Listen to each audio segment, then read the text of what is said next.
तर नमस्कार मित्रांनो, जय महाराष्ट्र. तुमचं माझ्या ब्लॉग मध्ये स्वागत आहे. तर आज आपण अशा ठिकाणी जाणार आहे ते तुम्हाला तिथे गेल्यावर समजेलच. फक्त हा ब्लॉग तुम्ही शेवटपर्यंत बघत राहा. तर मित्रांनो, चला आता आपण जाऊया. तर आजचा ब्लॉग हा खूप स्पेशल राहणार आहे तुमच्यासाठी, जेणेकरून की आपण अशा ठिकाणी जाणार आहे की जे पाहून तुम्हाला तुमच्या शरीरात एक अशी ऊर्जा येईल की तुम्हाला प्रत्येक काम करण्याच्या आधी जी भीती असते ना, तर ती तुमची भीती जी असते ती नाहीशी होईल. आणि ज्या ठिकाणी आपण जाणार आहे ते ठिकाण पाहून जी तुमच्यातली जी इच्छाशक्ती आहे ना ती पण वाढेल. तर चला, कोणताही वेळ न घालवता आपण हा ब्लॉग पुढे कंटिन्यू करूया आणि हा ब्लॉग तुम्ही शेवटपर्यंत बघा. चला. तर हा बोर्ड बघून तुम्हाला समजलंच असं आपण कुठे आलोय. तर आपण आलोय धर्मवीर छत्रपती संभाजी महाराज यांच्या समाधी स्थळावर, म्हणजेच श्री क्षेत्र तुळापूर येथे. तर तुम्ही बघू शकता, आपण आतमध्ये एंट्री केलेली आहे. समोर खूप गर्दी दिसते, कारण आज संडे आणि संडे असल्यामुळे इथे गर्दी तर असणारच, कारण लांब लांबून लोक इथे भेट द्यायला येतात, इथं दर्शन घ्यायला येतात.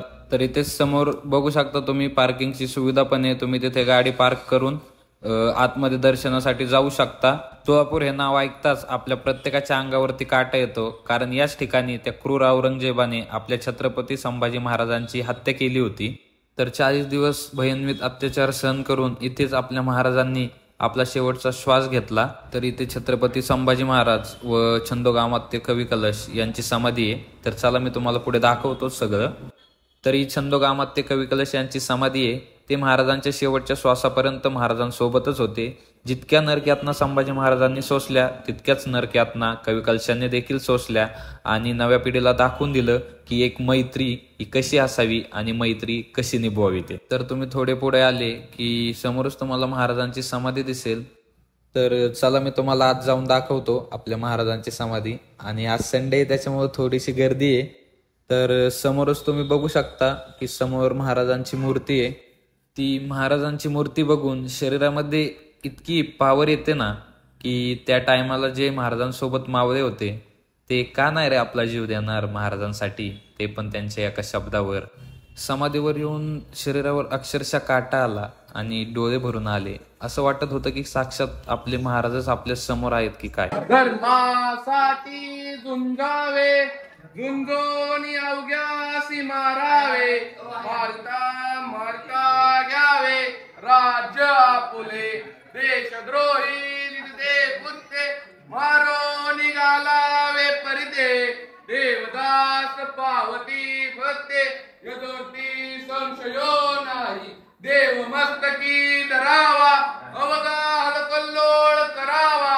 मुल्क बडवावा की बुडवावा, धर्म संस्थापनेसाठी पुण्यश्लोक छत्रपती शिवाजी महाराज की जय. धर्मवीर छत्रपती श्री संभाजी महाराज की जय. भारत माता की जय. हिंदू धर्म की जय. गो माता की जय. तर इथे मागे बघू शकता तुम्ही संभाजी महाराजांची पत्नी श्री सखी रातनी जयती महाराणी इसुबाई यांचा देखील फोटो आहे. तर इथे अजून एक समाधी आहे रावजी बुवा देसाई यांची. यांनी 68 वर्ष अखंडपणे श्री संगमेश्वराची सेवा केलेली आहे त्यांच्या कार्यकाळामध्ये.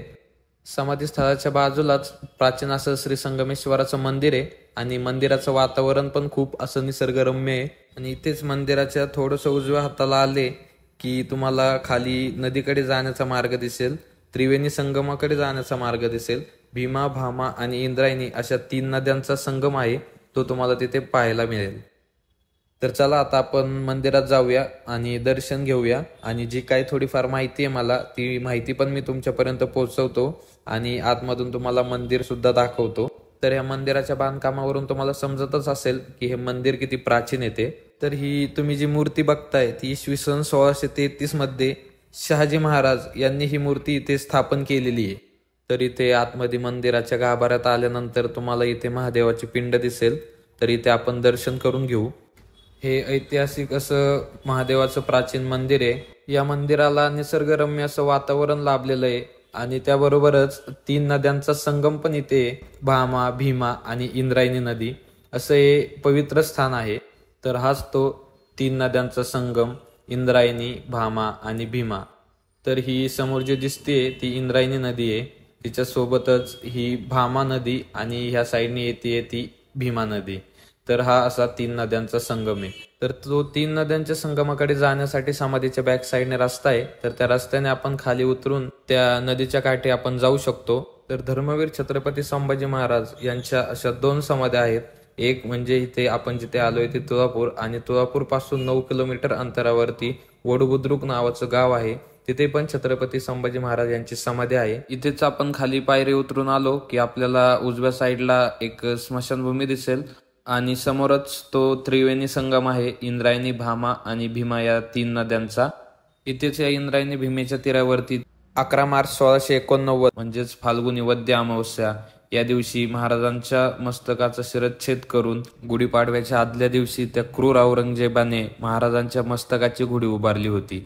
ही इंद्रायणी भीमा साक्ष आहे आपल्या महाराजांच्या धैर्याची, शौर्याची आणि आपल्या महाराजांच्या पराक्रमाची. छत्रपती शिवाजी महाराजांनी आपल्याला शिकवलं कसं जगावं, आणि छत्रपती संभाजी महाराजांनी आपल्याला शिकवलं की कसं मरावं. तर इथेच महाराजांचा पुतळा देखील आहे, तुम्ही बघू शकता. तर मित्रांनो, आजचा ब्लॉग आपला कसा वाटला हे कमेंटमध्ये नक्की सांगा, आणि काही थोडीफार माहिती चुकली असेल तर माफ करा. जय जिजाऊ, जय शिवराय, जय शंभूराजे.